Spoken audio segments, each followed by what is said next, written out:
Welcome back again to my YouTube channel. So for today's videos is all about hair techniques.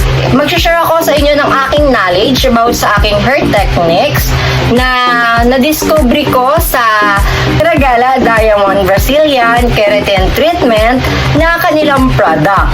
So itong tips na ibibigay ko po sa inyo ay malaking tulong po para sa mga hairstylist na katulad ko, ng mga nag-home service, ng mga salon owner, or yung mga mamahaling salon or high-end salon na mga hairstylist. At i-share ko po sa inyo yung aking ginagamit na product kapag ang buhok ng aking client treated na, tadtad na ng color, naka-bleach, or sira na at delikado ng i-rebond.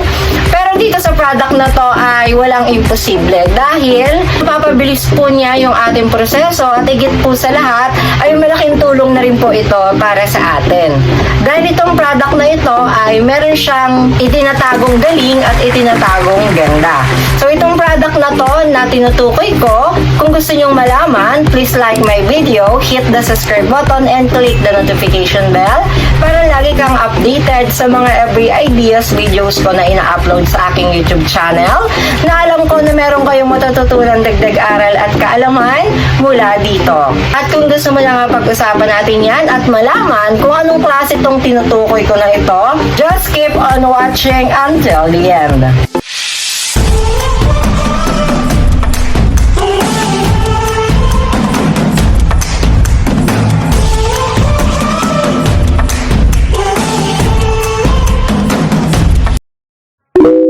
The history of the hair of my customer for today ay naka-bleach po ito ng mahigit 1 year.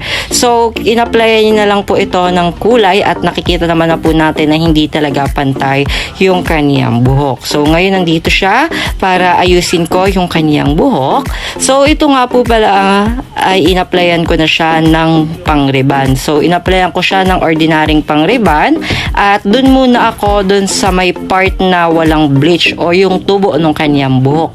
So, kahit ganyan po na may kulay, ay nilagyan ko pa rin po ito ng protection. So, ibababad po natin ito ng at least 30 minutes to 45 minutes. So, depende po ito kapag naluto na yung kanyang buhok. Then, after nito, kapag na-check naman na natin na luto na yung kanyang buhok, ay pwede na natin ibaba ito. Ginamitan ko siya nitong Sakura Aloe Vera Treatment at hinalo ko ito sa kanyang pang-riban dahil may color yung kanyang buhok at nilagyan ko ito ng Brimo na Super Flex para kahit papano ay may tibay yung kanyang buhok at hindi magkaroon ng problema. So ito naman po at chinek ko naman po siya. So ayan, tignan nyo, medyo rough, malutong yung kanyang buhok, pero kapag nabasa naman po yung kanyang buhok ay sobrang rubberized.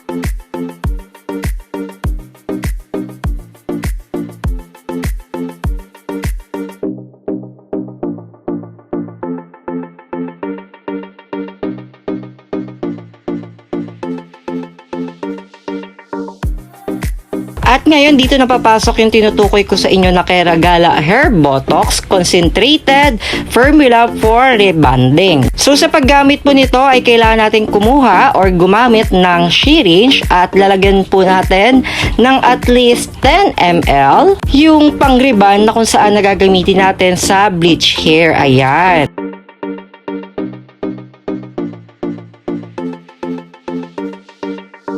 So, ayan mga Seswang, meron na akong syringe. So, kukuha na tayo ng at least 10 ml dahil ayun naman talaga yung karapat-dapat at tamang pagtimpla ng bleaching na rebonding para dito sa ating ire-rebond ngayon. So, yun natira nating pang-rebond na ginamit natin kanina ay pwede na natin ihalo or doon na lang po natin gamitin at i-apply dito yung tira na pang-rebond sa kanyang buhok.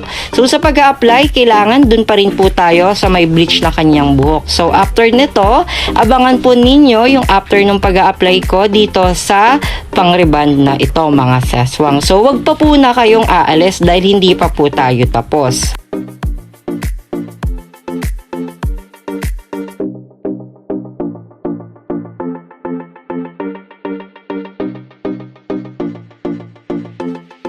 Sa pag-a-apply ko po nito, kailangan natin i-section by section again. So dahil napaka-malaking bagay at importante talaga ang pag-section ng buhok. So sa pag-a-apply nga po pala mga seswang, take note, ay kailangan natin ito ng mabilis na galaw or mabilis na proseso. So wet application po ang ginawa ko dahil mahirap na baka magkaroon pa rin tayo ng konting problema. So kailangan mabilis yung kamay at higit sa lahat po ay dapat mabilis pati yung kamay natin sa pag-a-apply ng ganitong klaseng gamot dahil para pantay yung pagkaluto ng buhok ng ating client. So after po nito ay ibababad ko po ito ng at least 20 minutes to 30 minutes. Then after nyan ay i-check na rin po natin kung luto na. So nakikita naman po natin agad ito kung nagre-react na yung buhok sa gamot na in-apply natin. At kapag kaluto na ay pwede na natin ito banlawan.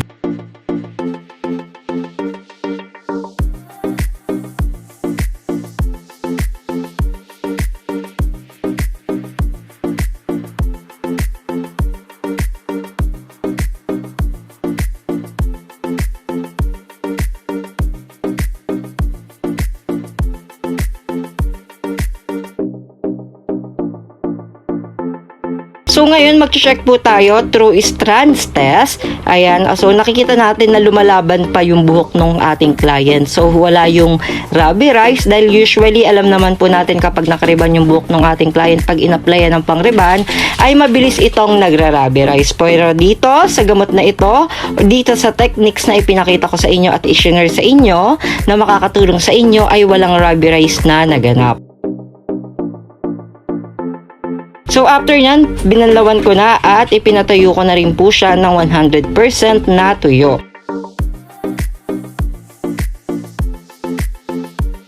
So after po niya matuyo mga seswang ay ito na po yung itsura ng kanyang buhok at may pinagbago agad. So chinek ko po agad, ayan, so yung buhok niya na may bleach ay walang nagbago at lumalaban pa din.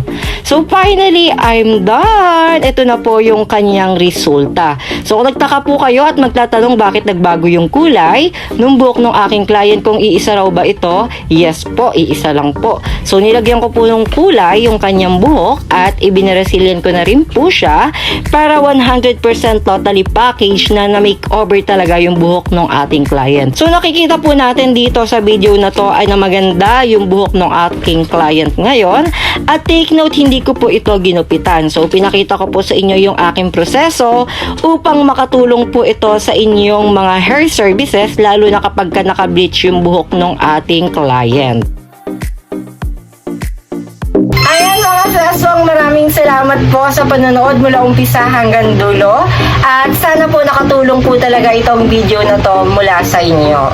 Kung gusto niyo po umorder ng ganitong klaseng product ni KERAGALA Diamond Brazilian, ay pwede po kayo umorder at ilalagay ko po yung link ng kanilang FB page kung saan ko siya nabili at higit sa lahat yung kanilang Lazada link. So ilalagay ko na lang po dyan sa description box. Again, kung nagustuhan mo tong video na to, please like my video, hit the subscribe button and click the notification bell para lagi kang updated sa mga every ideas videos ko na ina-upload sa aking YouTube channel na alam ko naman meron kayo matututunan dagdag aral at kaalaman dito sa mga videos ko. Yun lamang po, hanggang sa susunod natin pagkikita sa next topic ko. Ito po ulit si Rhuel Cortez na nagsasabing, hindi man po ako sikat, pero ang pangalan ko naman po ay Karat and I love you all and bless you all. Bye-bye!